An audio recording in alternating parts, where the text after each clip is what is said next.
Raoul, I really was looking forward talking to you for a long time, and I'm super excited actually talking to you, and picking your brain on different major topics. It's exciting times which we're living in.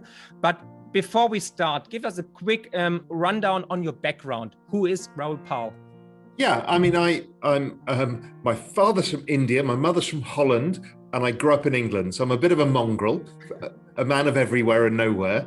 I then my career was in finance, so I ended up.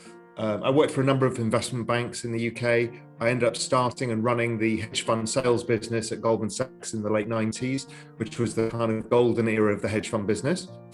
I then left and moved to Spain to live on the Mediterranean coast. It's, weather is something important to me. Once you live in England for long enough, you decide you need to leave. And I started writing Global Macro Investor, which is my kind of institutional research service, which I still write to this day, which is read by most of the world's kind of largest hedge funds, sovereign wealth, family offices, that kind of stuff. So I wrote from there for 10 years, and then crazy idea of starting a video company called Real Vision, which I started. And in the middle of that, I also ran a global macro hedge fund for GLG Partners, which was the largest hedge fund firm in Europe. So I've done a bunch of things, and now I live in the Cayman Islands, small group of islands in the middle of nowhere, warm and sunny. So how is it about Corona there? You have to wear masks outside, or any restrictions?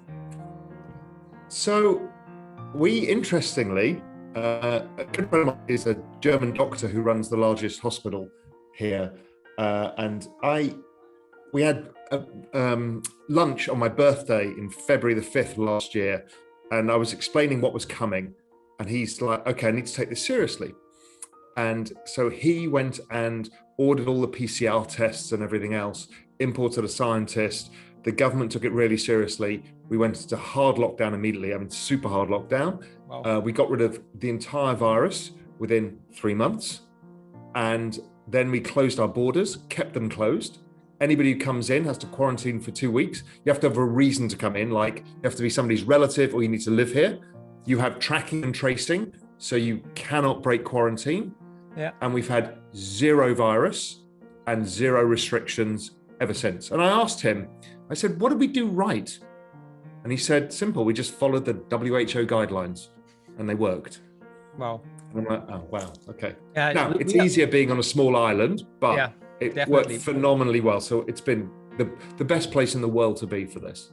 Okay, because we are in the third lockdown since November. It's crazy, and there's no relief on site. So it's horrible, actually. People are really suffering. Businesses are suffering. So yeah, I want to get right into it. We are living in historic times, I would say. We are at the end of the super debt cycle. We have the worst demographics in 500 years, and close to the climax of the fourth turning, a global pandemic. So it's like we are in the end game. So it's a crazy world out there. But maybe also the most exciting times for you as a macro guy. So what are the things you pay most attention to right now? I'm actually changing my framework of how I think. Good. Because of the point you just raised. We all knew this was coming. Not a pandemic, but we knew the end of the debt super cycle, where all interest rates are zero, where the only monetary policy left is printing money, where fiscal and monetary policy mix because it's the only way. Yeah. Where we've got this massive group of retirees, and in other countries like the US, we've got a massive group of millennials competing for the same jobs as these people as well. So we've got massive deflation, structural deflation, yet we've got asset price inflation. So we've got this kind of end of world scenario, throw in a pandemic, and the markets are at all-time highs. Crazy. Yeah. Now, why? This is the point, is you need to then step back and say, okay, what are we missing? Surely this is when the world blew up, right? Well, it did, and it didn't. And that's the problem that people are coming to grips with now, is understanding, okay, so what does it mean from here?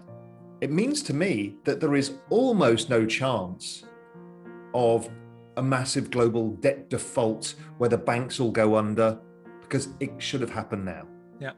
When you stop the global economy and have the biggest recession pretty much in recorded history. I mean, the UK was the biggest recession in 500 years of recorded data, and we didn't blow up the banking system. It tells us something. What is it telling us? It tells us that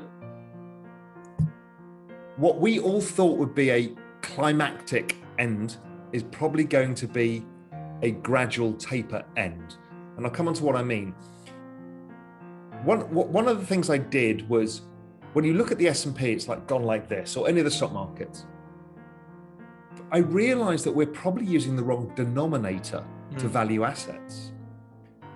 When you change it to take into account the monetary printing, so you use the Fed balance sheet or the G4 central bank balance sheets, the S&P's gone sideways after devaluing 50% in 2008, 80%, which was the same thing when you look at the Venezuelan stock market and you put it in dollar terms. After the big deval, it's kind of traded sideways. But on the chart, it looks like it's gone exponential. It hasn't. And this is true of all assets, real estate, gold, all of these things. They all look roughly the same against the balance sheets. But everyone's saying the S&P is super expensive. But when I look at the S&P versus gold, it's not wildly expensive, or versus real estate.